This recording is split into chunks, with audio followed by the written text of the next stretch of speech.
Good afternoon. I'm Dara Bunjon. I'm the food enthusiast here at J Moore Living. I'm a food writer, food stylist, PR maven, and a frustrated baker. Those of you joining us live, drop your comments and questions for my guest or myself into the comment box, and you'll see me turn my head and check from time to time.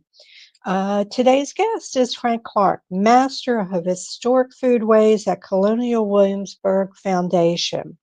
He has been there 34 years and has been in the Department of Historic Foodways for 29 years. His primary area of research has been 18th century cooking and beer brewing. He has appeared on PBS's Taste of History. He likes to think of himself as the beer ambassador. Recently, he was featured in the film Beer's a Joint. Let's bring in Frank. Good morning. Hi, how are you? Good. How are you? Okay, so what's on your plate today, Frank, other than doing the show? Well, on my way in, I had some lovely fish tacos at a Mexican restaurant that I enjoy going to here in town. So we're starting the day off a little Mexican. Okay, we're getting ready for Cinco de Mayo, There you go. right? Exactly. May Sure. the 4th is coming. May the 4th be with you. And then May the 5th, Cinco de Mayo. So how did you get started at Colonial Williamsburg? I sort of get the feeling you grew up there. You got your degree in international studies and philosophy, and you're not, you're doing this, the food historian work. How did you get started? Tell me about how you grew up in Williamsburg area. Go for Well, it. I've lived here most of my life, and my mother worked at Colonial Williamsburg for a number of years. So I started off early, actually working for the first time for Colonial Williamsburg when I was about 12 years old. I was making and pouring lemonade at one of the houses here for a tour that came and had a cookie and lemonade at the Powell House. So that was sort of the beginning of my career at Colonial Williamsburg. And then I worked at the foundry in the summers while I was in college. It was great to have a summer job where you could just come back and not have to worry about finding a new job every year and work whenever you needed to. I even worked over the winter holidays sometimes at the foundry. So I had been working at Colonial Williamsburg sort of on and off throughout my youth. And then when I got out of school full time, I was needing a full-time job, and I started off out at Carter's Grove for a year or so there. And then I came into the main part of the historic area here in town and was working doing school groups. And in the summertime, they don't have many school groups. So they decided one year to farm us out to the trade shops to help out in the shops in the summertime. And they sent me to the kitchen. I found I liked it. I came back again the next year, still enjoyed it. Full-time job came up, and I've been doing it ever since. So it was not something that was a conscious effort on my part, but when I found something I loved, I went for it, You and went I for it. enjoyed What it. As exact? Yeah. What exactly are your responsibilities as Master of Historic Foodways at Colonial Williamsburg? Well, there's the business end of things. You know, we have two apprentices that I need to teach the skills and arts and mysteries of historic cooking, as we refer to it in the period. So that's one of my responsibilities. I've got to keep the kitchen operating and doing demonstrations for the public. Part of our responsibility is to research the foods of the period.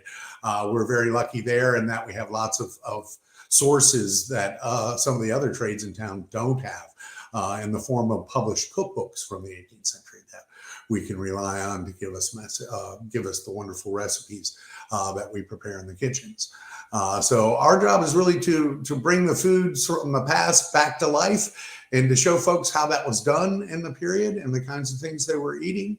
And we've extended that to include things like making beer, making chocolate, and butchering hogs as well. So as many aspects of food preparation in the period that we can research and look at and recreate for the public is what we try and do.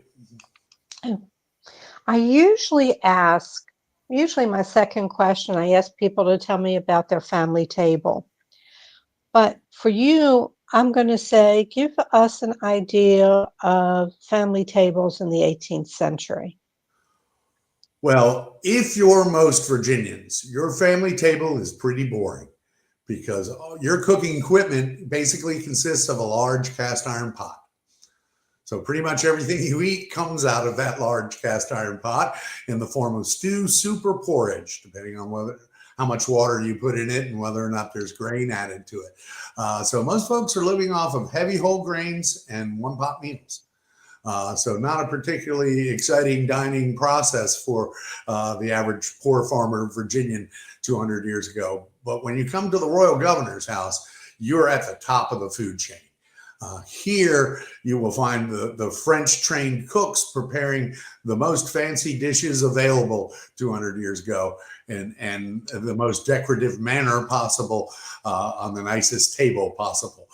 So we like to represent sort of the very top of the food world in the 18th century and get folks an idea of how the wealthy half lived. Yeah. You said decorative table. I read somewhere that in that time that they used to do peacocks. Yes.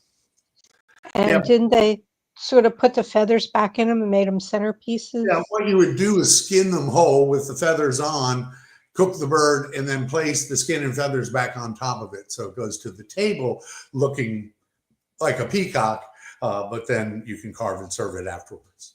Okay. And we do a lot of decorative foods. Just last week, one of our apprentices made a hedgehog made of marzipan. So ground almonds and sugar and egg and cream and made it into a paste and then formed that into a hedgehog and then slivered all the little almonds to be the quills along the back of it. So they like to have fun with food 200 years ago. They call these recipes deceits. Where they're making one food look like another food. And there are a number of really wonderful kind of fun recipes in 18th century cookbooks that deceive the diners into thinking they're eating something else. You're talking about cookbooks there, and you have the blessing that because Colonial Williamsburg is so old, that the cookbooks from the 1700s or the 18th century are there for you to look at and use. But in some of the things that I read or heard you talk about is how they write a cookbook then versus cookbooks nowadays. Yeah, So the recipe of the 18th century is very different. It's a very long run-on paragraph, typically, and it'll give you various instructions along the way, but it doesn't have a separate listing of ingredients and then descriptions of how to put them together. It's all just put together in one thing. And it uses terminology and words that have changed meanings or don't really exist in our modern food vocabulary as much anymore. And so there's some time that you need to spend learning 18th century English in order to follow an 18th century recipe. A recipe might say something like, use a piece of butter the size of a hen's egg, or make it as thick as hasty pudding. Well, of course, everybody knows how thick hasty pudding is. yeah, right. So if a modern recipe said, make it as thick as peanut butter, you would know exactly what it meant. Right, right. So in that sense, there's some references from the period that we have to sort of relearn or try to figure out as modern food historians in terms of what does that mean. And a lot of the spicing and flavoring of these recipes is left to you, the person who's making it and eating it. So it'll say, put sugar to taste, add cloves, cinnamon, and nutmeg. How much? Well, maybe you don't like put in less of that. Maybe you like a lot of cinnamon, put in more of that. So it doesn't give you specific measurements. And really, if you think about it, what's Betty Crocker doing telling you how much garlic to put in something? She never puts enough garlic in anything for me. So I kind of cook that way anyway in my modern world life. I flavor things to taste rather than really trying to follow a recipe with exact measurements and things. things Right. like that. And that's one of the nice things I think I've learned in this job over the years is how to improvise cooking, so to speak, where you don't really have to have a recipe, but you know what to put in it, kind of a thing. Right. You're involved with, there is a cookbook coming out in the fall. Is it Colonial Williamsburg? Is it King's Arm Tavern? Give us a gist of what the cookbook's going to be about. Well, most of the Colonial Williamsburg cookbooks out there now are recipes that are used in the taverns, and this one's going to be a little different. These are recipes we've teamed up with the chefs at the inn. So what we're doing is we're going to do a modern recipe for an ingredient and an 18th century recipe for an ingredient. And so we'll have a combination of here's what we do with it now and here's what they did with it then.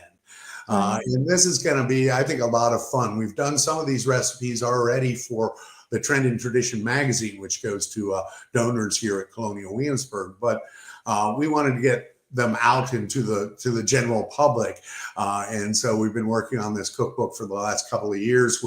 We're just finishing up the last of the photo shoots for it, and it should be coming out by this fall. And I'm really looking forward to it. It's got mostly vegetable recipes because we were kind of teaming up with the historic gardeners here in town to use their products in these recipes. But there's some lovely recipes in this cookbook, and I think it's going to be a lot of fun for folks to try. Well, we talked about that. I don't know why we're getting feedback. I think it's gone now. Okay. There were revised recipes that you worked with a chef at the public house, King's Arm Tavern. And isn't there some sort of conference on taverns coming up? Is that something for the general public? In November, November 6th, 7th, 8th, we're going to be doing our a tavern conference at Colonial Williamsburg, focusing on the history of taverns really throughout history. We're going way back to ancient drinking houses in Sumeria, to the Romans and the Greeks, and then working our way on up to the 18th century as well, and focusing on how taverns were used, the kinds of entertainments, the kinds of things that people were eating in taverns, as well as drinking in taverns, and the whole culture of taverns from the period. We've done a number of these conferences over the years. My favorite was always the Ales Through the Ages conference, where we did the same kind of thing with beer. But we also have done conferences focusing on all sorts of different food-related subjects over the years. And this is a fun sort of chance for us to have scholars from all over the world come and talk. We've got English food historian Mark Meltonville coming. He's a good friend of ours here at Colonial Williamsburg. We've got Pete Brown, a British beer author, coming. Lots of folks coming to the conference to speak on taverns throughout history. So very excited about the conference coming up in November. Right. Fall is the perfect time to be down in Colonial Williamsburg. It really is. It's usually a little less crowded than the springtime with the school groups and things. And oftentimes at least after September, the weather gets pretty nice as well. Right. The food from that era, there are influences from the indigenous people and the African American slaves. And I think you said there is no Virginia food with African American slaves. Without them, yeah. Without them, right. Exactly, because they are one of the main influences coming into the colony. The English colonized Virginia. You see some Scots coming out into the West, but it's really English and Scottish folks and Africans who are the ones that are here in Virginia. And eventually all those things create the new Chesapeake cuisine that begins to develop in the early 19th century. When the revolution comes, we no longer want to be British. Up until that point, we're very British. But once the revolution comes, we are proud to be Americans. We start to eat things like corn. Corn is frowned on by the English Go to England today and try and find cornbread. You're not going to see it. It's not part of their food culture. It's considered animal fodder in most of Europe. So that's something that we as Americans embrace. And you start to see a change in the kinds of things we're eating. You see a lot more pork in Virginia than beef, which is traditionally English. You see people stop drinking rum and start drinking bourbon made from American corn, a good patriotic beverage. Stop drinking tea, start drinking chocolate, a New World plant that's patriotic and that sort of thing. So there is a real big change with the Revolutionary War in terms of how we eat and the kinds of things we want to eat. And all this sort of develops by the 1820s into a unique regional cuisine for the Virginia area, very much influenced with African recipes as well as with English and French and a little bit of Spanish stuff thrown in there as well. And in fact, the first cookbook written and published in Virginia is a book called The Virginia Housewife by Mary Randolph. And well, we use it frequently in the kitchens, even though it's published a little later than our time. I think it gives folks a very good idea of the things that will become Virginia cooking later in time. And there's a pretty strong African influence in some of the recipes in that book. We have a lovely recipe for black-eyed pea fritters. There's a delicious pepper pot soup in there as well. So some things that start to show up that clearly have African influences showing up. Right. Now, I've been containing you because you're such a beer enthusiast. You love your food, but you are passionate about beer. So what was that aha moment when beer became your major fascination, became your obsession? Well, I think it was about the time I started working at Historic Foodways, because right around that same time, my brother-in-law gave me a home brewing kit. And so I thought, well, I'll try and make some beer at home. And as I was doing it at home, I thought, well, since I need a research project for my apprenticeship in Historic Foodways, I should make beer my research project. And so I began to read 18th century brewing manuals and look into the process of how it was done at the time and created the brewing program that we do here at Colonial Williamsburg back in 1994.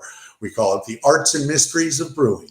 And we do a demonstration brew of making beer throughout the program and have folks come and see the process and learn a little bit more about beer and its role in the life of the 18th century people, because beer was very important in that period because it's an excellent source of calories.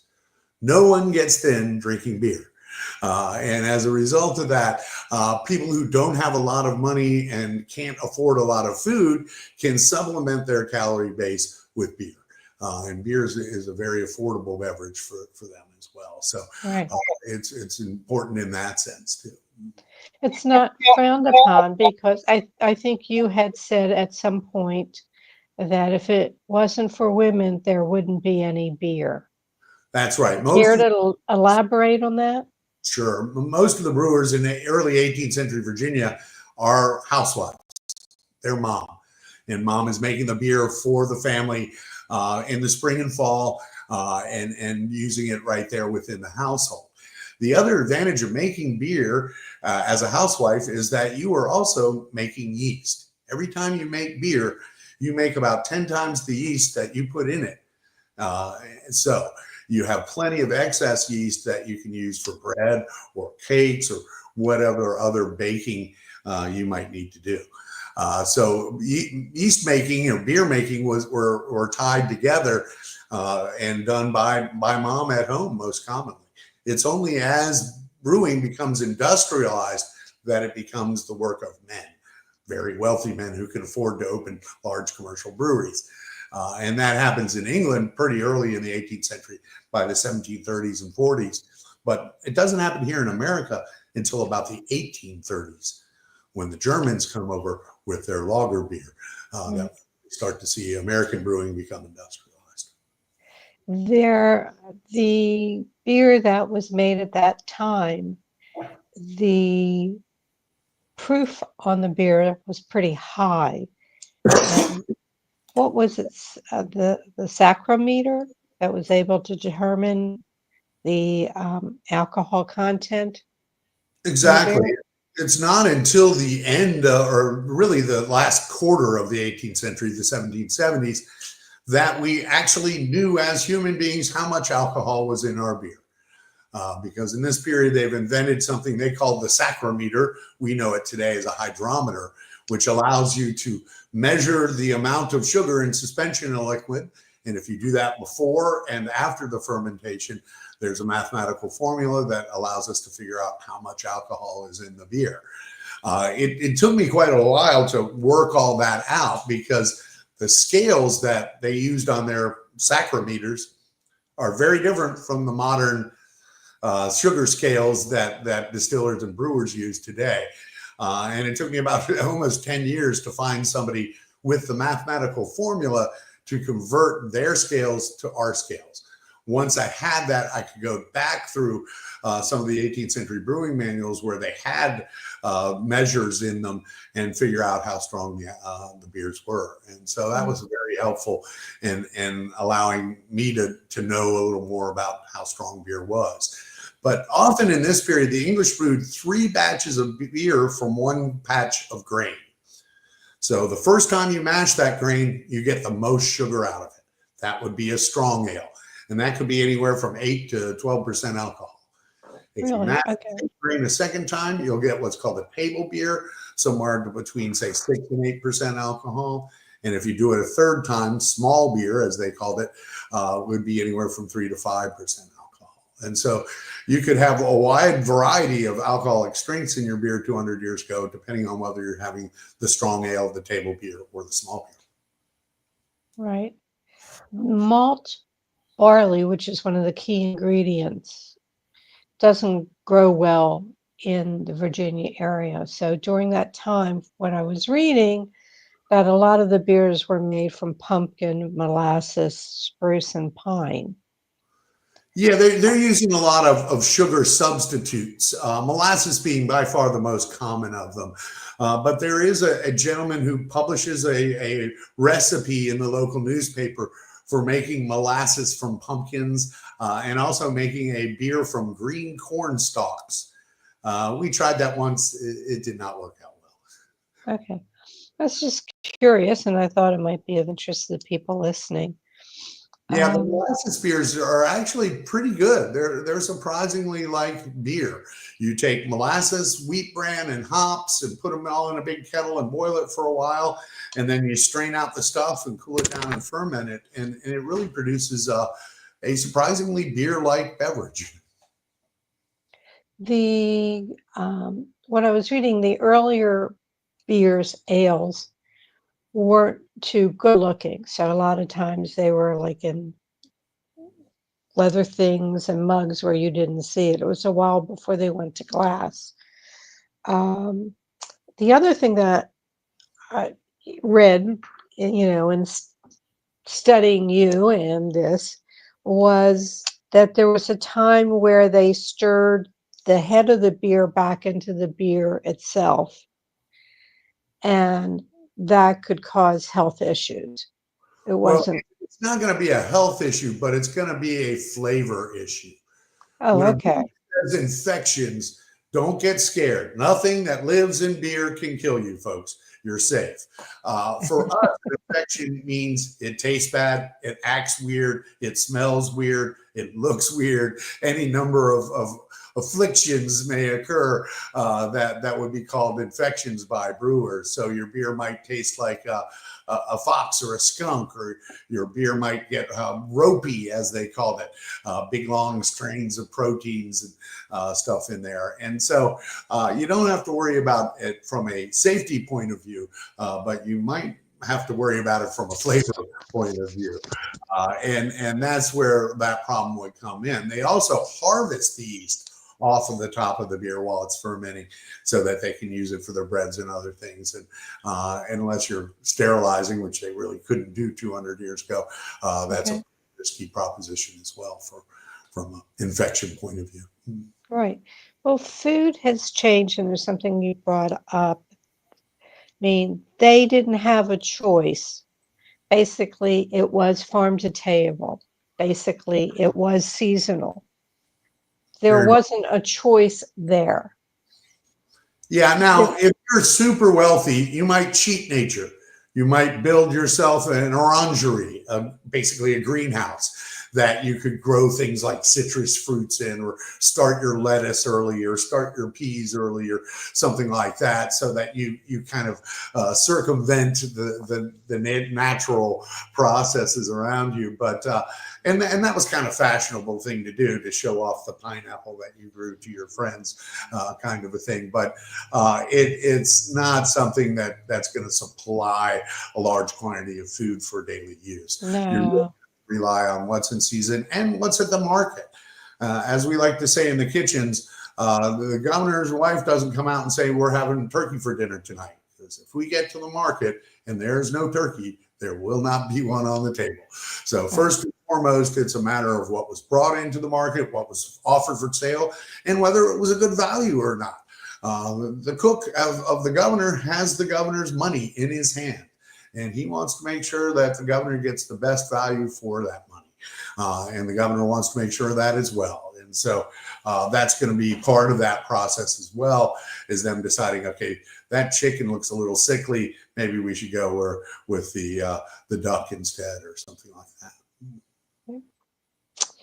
So what goes around comes around. So come the 80s, we start seeing a change from the industrialized food to going back to farm, CSAs, farm to table.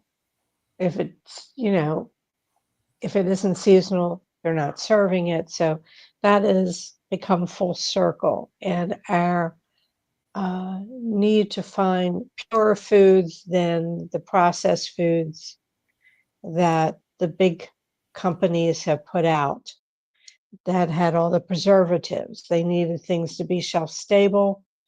We're still seeing results of that. Absolutely. And in fact, I think that's one thing we don't really think about, but that is one of the reasons that they had a lot less food poisoning than we do today, 200 years ago. Even though they don't know what germs or bacteria are, most of the food they're eating was either walking or growing yesterday. And it brought into the market that morning. It's fresh, it's in season, and it's safe in that sense. And so, you're not processing chickens in long conveyor belts where salmonella is going from one bird to the next as they go through the process and all that sort of thing, like our modern food processing does. You bring it, you kill it, you cook it, and you eat it. Right. and very quick process. And so in that sense, I think that farm to table nature of their food actually made their food much safer than our food today. Right. And then scraps, I know meat scraps, that's how meat pies came about, because they could sit there and cook it and make it safe with these little scraps. And also in the property of the governor's palace, those scraps end up in the stew pot next door in the scullery for the servants and the enslaved folks working on the property. So there's going to be a lot of cast off of cuts of meats and things like that, and bones and stuff that don't end up on the governor's table, that will be using to feed the servants and enslaved folks here too. Right. I know, I want to go back to beers for a second, and I'm probably going to, it's a whole other new subject, is craft beers. And I know it's a subject that takes more than 5 minutes. But what do you see how do you see the future of craft beers? Well, I think the bubble is starting to burst a little bit on them.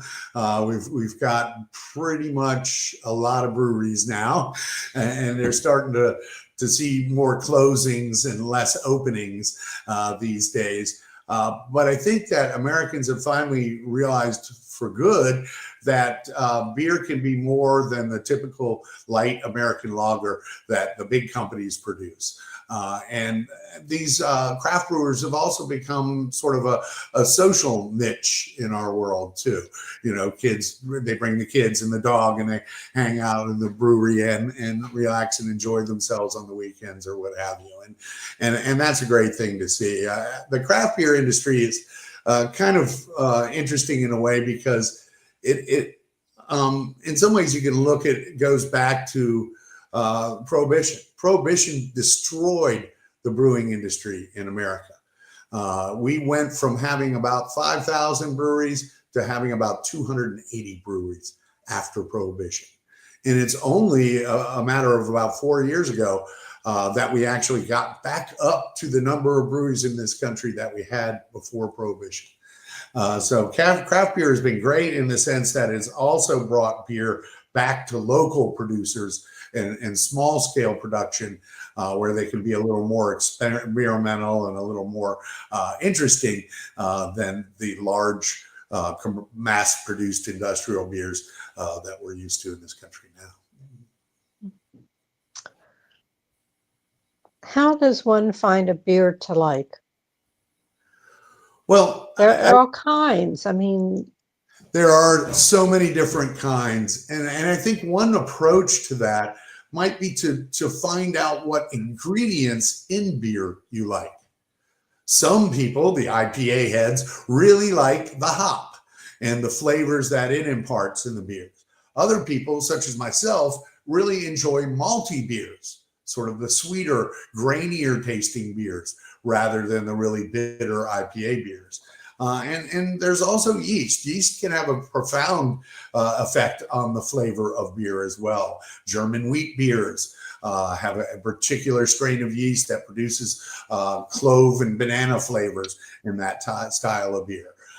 And so I think if you start looking at individual ingredients and thinking about those and enjoying the flavors of those, you can then match them to beer styles out there and find beers that you might enjoy more.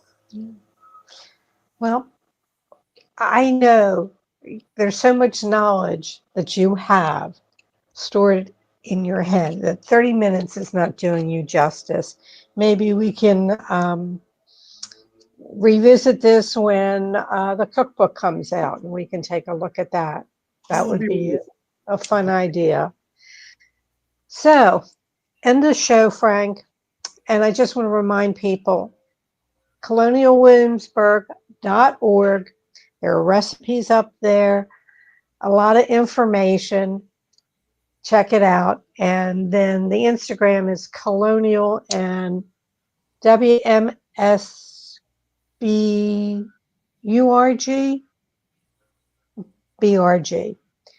It's in the information in the comments section, so you can follow them on Instagram. And I'll encourage you guys to come and see us at Colonial Williamsburg throughout the year and see us in action making these 18th century foods in the Palace Kitchen. Thank you. Thank you. All right. What advice would you go back and give your 18-year-old self, Frank? Find something you love and work on doing that. And I was lucky enough to do that. So it's not advice that I didn't take myself, but I think it's good advice for all. Great. All right. If I was to come and open up your refrigerator, what are the two main things that have to be in that refrigerator? Hot sauce and garlic. Okay. If you wake up tomorrow morning with a new talent, what would the new talent be? Well, one of the more difficult things to do in our historic kitchen is sugar work, because we don't have sugar thermometers 200 years ago. So if I had a new talent, it would be able to look at boiling sugar and know what temperature was and what level of height it was, so that I could be better at my sugar work 200 years ago. Okay. And I don't know if we covered it from when we said, what was your day like today, but what's the best bite you've had all week?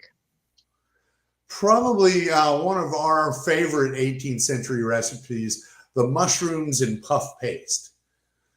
So it's a mixture of mushrooms and a little shallot and garlic and herbs, a little bit of cream, a little bit of broth, a little flour and butter to thicken it all up. And then you put that into puff pastry, and the recipe says that either fry or bake it.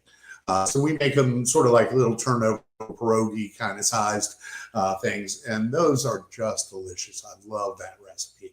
That's one of my favorites.